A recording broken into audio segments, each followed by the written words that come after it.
Thank you, Ali, for your kind introduction. Thank you for inviting me here to join all of you. And thank you all for taking the time to come out. As we say in Hawaii, aloha, aloha. Namaste, and salam alaikum. You know, in Hawaii, aloha is often used as a way to say hello and goodbye. But there's a much deeper meaning to this word that I want to share with you. Because when we greet each other with aloha, what we're really saying is, I come to you with an open heart. I come to you with respect and with love and with care. And this aloha is a recognition that we are all connected, that we are all brothers and sisters, regardless of our race or ethnicity or religion or any of the things that make us unique. We are all family. So it's in this spirit of aloha that I come to you and that we are gathered here tonight. Thank you so much. Our nation was founded on the principle of a government that is of the people, by the people, and for the people. For the people. Where all people are treated equally. Where we all stand together, united as one in this country. But unfortunately, we see too often how our people are being torn apart. Torn apart based on the color of our skin, or the way we worship, or our gender, or how much money we make, or what country we are from.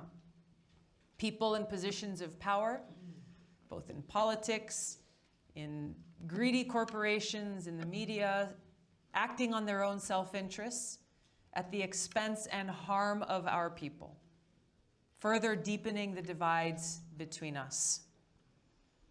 But this is not who we are. This is not who we are as Americans. This is not what our country is about. We are a nation that was founded on the values of religious freedom. And as we see, unfortunately, time and time again, these freedoms are under attack. We see time and time again religious bigotry being fomented to drive that wedge between us, to tear us apart. We see persecution. We see violence. So we can never be complacent, not any one of us, by standing silent as others are being attacked for their religion, regardless of where the attack is coming from or who the attack is targeting. Now, there are too many examples of this to cite throughout history and in this day that we live in today. And you heard some examples already earlier tonight. When I first ran for office in Congress in 2012 during my campaign, my Republican opponent at that time said on national television that Tulsi is not qualified to serve in Congress because being a Hindu goes against the United States Constitution. Just a few years later, another Republican opponent posted all over the internet and said everywhere she went that a vote for Tulsi is a vote for the devil because she is Hindu. We heard how just a couple of weeks ago, a 6-year-old boy was murdered by an exclusivist fanatic in response to his mother saying Shia prayers at the Prophet's temple. We saw how last year 11 people were shot and killed as they worshiped in a synagogue. And how just last week at a Hindu temple in Kentucky, threats were made and vandalism was spray painted all over their walls. Unfortunately, the list goes on and on. We cannot be complacent and allow these threats and these attacks to occur on our brothers and sisters. We must stand up and speak out with one voice and condemn this bigotry and condemn this violence and the harm and the pain and suffering that it causes. Stand together and stand as one, speaking out for the freedom that we cherish, that freedom that allows us each to worship as we choose, or for those who choose not to worship, to live in peace, and to live in freedom with respect for one another. As stated in the Quran, to you be your religion, to me be mine.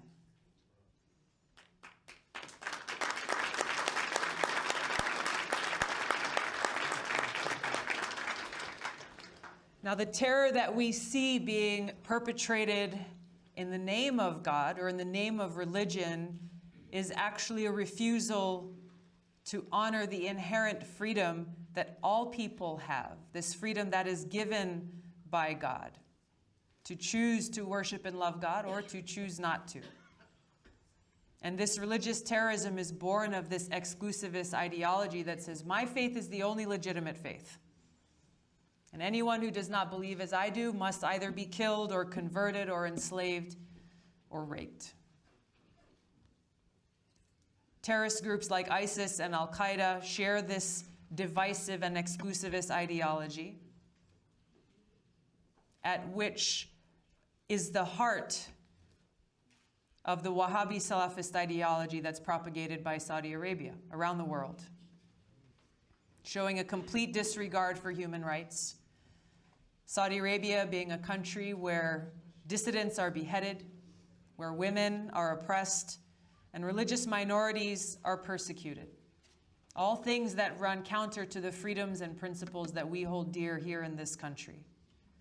Now, throughout my time in Congress, I have introduced legislation, supported legislation, and continued to have strong calls on the administration to end their support for Saudi Arabia's genocidal war in Yemen, to stop selling weapons to Saudi Arabia, and to recognize that Saudi Arabia is not our ally. Their interests are not our interests.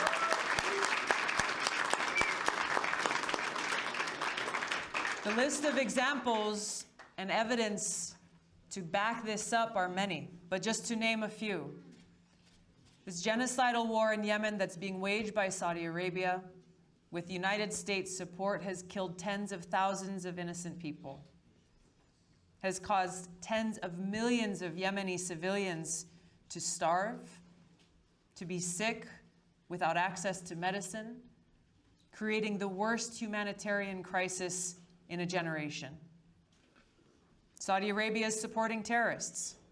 You saw an article in CNN just the other day. That was not surprising if you know and understand the history, where Saudi Arabia is taking the weapons that the United States is providing to them and giving them to Al-Qaeda in Yemen, the very same terrorist group that attacked us on 9/11.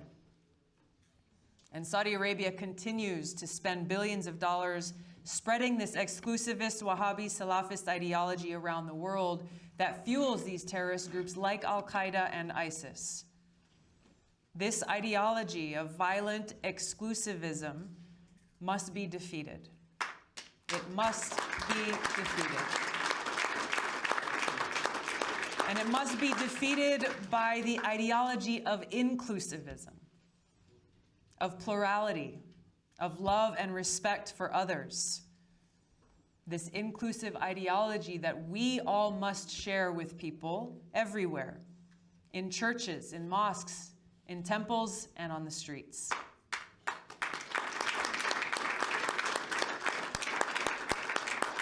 And it's this ideology that, in my home, springs from a place that we call this aloha. This recognition that we are all connected, that we treat each other with respect. We may agree on some things, disagree on others, but we treat each other with respect and with love, recognizing that we are all children of God. When we have this aloha and love for each other, then that motivates us to take action in the spirit of service. Because when you care for someone, you want to do nice things for them, right? When you love someone, you want to protect them. You want to stand up and fight for them. This is who we are. And this motivation that comes from love to put service before self is what we need most in our country, in our leadership, and in the world. In 2003, I enlisted in the Army National Guard. I raised my right hand, volunteering to serve, volunteering to put my life on the line to serve and protect and defend our country and our people against all enemies, foreign and domestic. The same oath that's taken by every service member who joins the military. This oath that is rooted in a principle and value of putting service before self. It is this principle that's at the heart of every soldier. And it is this principle and these values of putting service before self that I will bring to the White House as your President and Commander-in-Chief, bringing honor, respect, and integrity back to the presidency. For too long, we have been led by leaders who put themselves before service to the people. We've been led by a professional political class that think of themselves lining their pockets or building their power or thinking of their future, rather than making decisions about policies that best serve our families, that best serve our friends and our communities, which is why we must stand up, which is why we have no time to waste, why we must gather together, stand as one, and fight for the soul of our country. We cannot afford to wait. We have to stand up against bought and paid for politicians who bend their will to special interests and lobbyists instead of the will of the people. We have to stand up against big Wall Street banks that gamble with our futures. Stand up against greedy corporations in the healthcare industry and big pharma who put their profits above the health of our people. And stand up against those who perpetuate bigotry and hatred. Yay!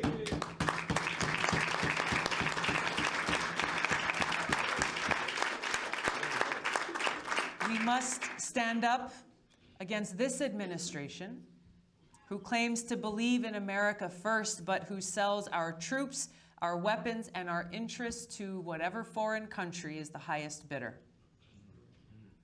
This dishonors my brothers and sisters in uniform and their families and the great sacrifices they make to serve our country. We have to stand up against powerful politicians from both parties who sit safely in their ivory towers, making decisions about what new wars to wage, about what countries people will die in next, wasting trillions of dollars, trillions of your taxpayer dollars, hundreds of thousands of lives, undermining our economy here in this country and our security and destroying our middle class. Because we know all too well that every single dollar that is spent on these regime change wars, or the new Cold War that's here and the nuclear arms race that's brewing, is a dollar that's coming out of our pockets. It's a dollar that is not being used to meet the urgent needs of our communities and our people right here at home. This must end because we deserve better. This is what I will do. I will work to bring an end to these regime change wars, an end to this new Cold War and a nuclear arms race. I'll work on building partnerships with other countries and building relationships that are based on cooperation and not conflict. I'll have the courage to meet with both adversaries and friends in the pursuit of peace and our national security. Because if we lack that courage, if we lack the courage to meet with those we disagree with, the only alternative is war and more war. As we look at history, we know that bending this arc away from war and towards peace will not be easy. The forces that we stand up against are very powerful. They have held on to this power for far too long, and we will not allow them to continue this destructive, costly, counterproductive path. The only way this can be done is when we stand up and we stand together. When we stand up, motivated by this love for each other and love for our country, only then can we bring about the kind of change we need to see. Only then can we know and realize that there is no obstacle that we cannot overcome.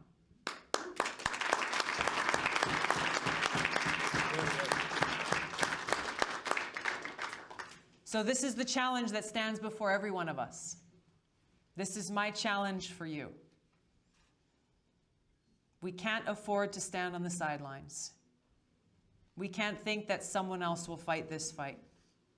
We have seen far too many people suffer, here and over there, for far too long. So I ask you to stand with me. I ask you to stand with me and build this movement for peace, both here, at home, and abroad. A movement that fulfills the promise of this country for freedom, justice, and equality for all people. Thank you so much. Aloha.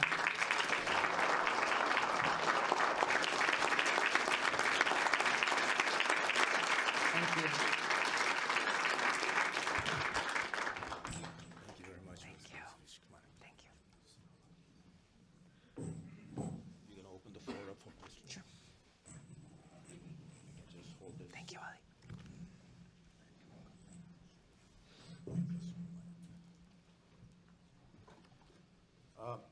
I have Taki.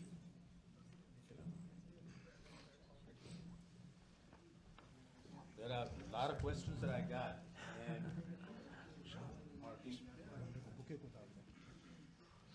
I'm a soldier. I've served on 2 deployments to the Middle East, and I've seen the cost of war firsthand. In my first deployment to Iraq, I served in a place that was about 40 miles north of Baghdad, and I served in a medical unit. And one of my jobs every single day was to go through a list of names of American soldiers and troops who had been injured or had been casualties of this war the day before. And I went through this list name by name to see if there were any soldiers from our unit that had been hurt, to help make sure they got the care that they needed, either there in Iraq or to get them evacuated as quickly as possible. As I went through this list every day, I was struck by the people who were paying the price for these wars. I thought of their families at home who were anxious and worried for their loved one's safety. And I thought of the politicians who had made the decision to start this regime change war. And I wondered if they were ever kept up at night thinking about my friends, these soldiers, these service members who were paying the price. I lost some of my friends who were there who didn't make the trip home. Others who came home, but who came home with wounds, both visible and invisible, who continue to pay the price for wars. Seeing and understanding and knowing the cost of war firsthand is why I am so committed to fighting for peace. I will not bow to the interests of the military-industrial complex. Wow!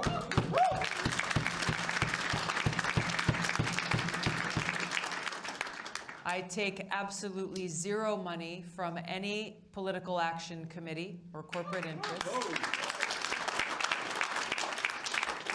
And there is no way that any neocon or neo-lib war hawk will influence me in my decision to end regime change wars led by this country.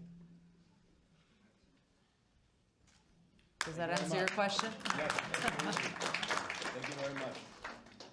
Next question for you. This is I got a lot of questions. An anonymous from the crowd here. If elected, how would your administration be able to deal with the human rights violations in Saudi Arabia? I mean, the first thing is being honest and truthful about the fact that Saudi Arabia is not our ally.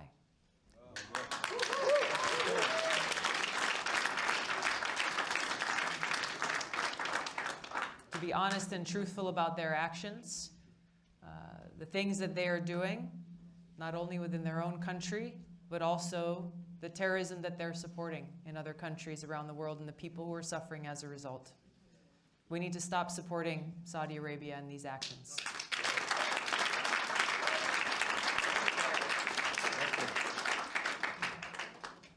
Thank you.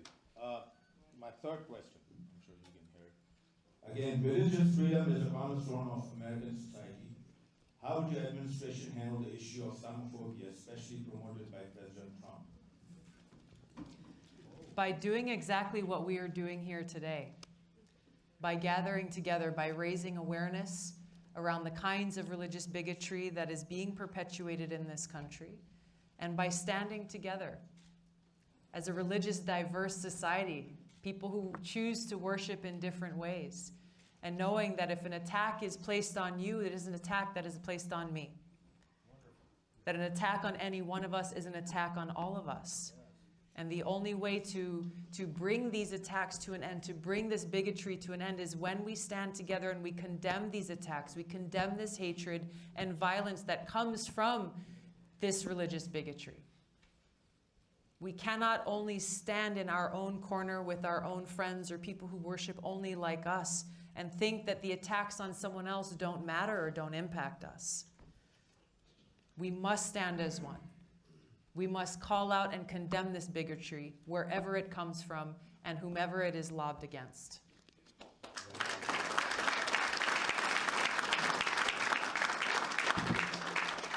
I'm sorry, we do have time for two questions, so I'm going to ask again. This is anonymous from the crowd.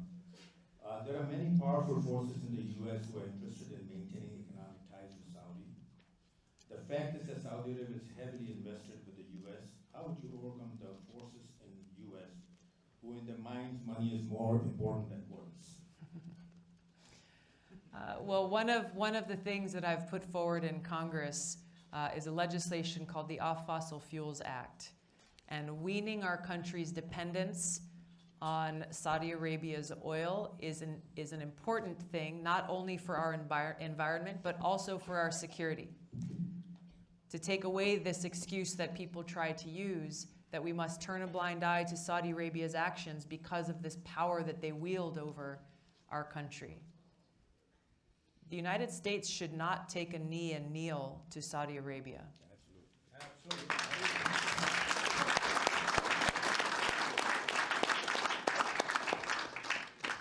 Last question for you. Are there any other congressmen, congresswomen who has the same stand that you have to build a stronger coalition to win? Good question. To build a stronger coalition to win. For you to win. Ah. Well, half of Congress is running for president. I'm joking. It's early. I am most excited and most focused on coming to communities like yours all across the country, meeting with and hearing from people and letting them know why I'm offering to serve as your president and commander-in-chief. One of the most frustrating and disheartening things about Washington right now, and for too long, has been that Washington is very much out of touch with the realities that we face in our communities. The conversations that happen in the walls of Congress are about which political party can beat the other, where you have Democrats who won't sponsor or vote for a Republican bill, even if it's a good idea, or Republicans who won't vote for or co-sponsor a Democratic bill, even if it's a good idea, where sometimes they'll take that bill and say, no, I won't support it because it's Republican, but then they'll turn around and introduce the same bill and support it. Washington is hugely out of touch with the challenges and the dreams and the opportunities that exist within our communities. The leaders within our communities who are taking action to solve the problems that exist. So this is why we must lift up the voices of the people, lift up these leaders, lift up these actions within our communities, and bring back a government that is truly of, by, and for the people. And when we say that we need this government of, by, and for the people, it's not somebody else. Of, by, and for the people means every one of us. That's us. And the only way this happens is if we choose to make it true. If we choose to make it a reality. That means no one stays home. No one stands on the sidelines. No one chooses to opt out. Because there is a role for every one of us, and there are many different ways that we, each of us, can take action to make this necessary and positive change a reality. I think you deserve a standing ovation for all the good answers and our speech. We are at the end now. We thank our president, candidate, From your mouth to God's ears. Tulsi Gabbard, for giving us the opportunity over here and sharing your views on the presidential run. We will try to talk to them and get you in a different setting, hopefully, being this is a different, and plus we have a very important event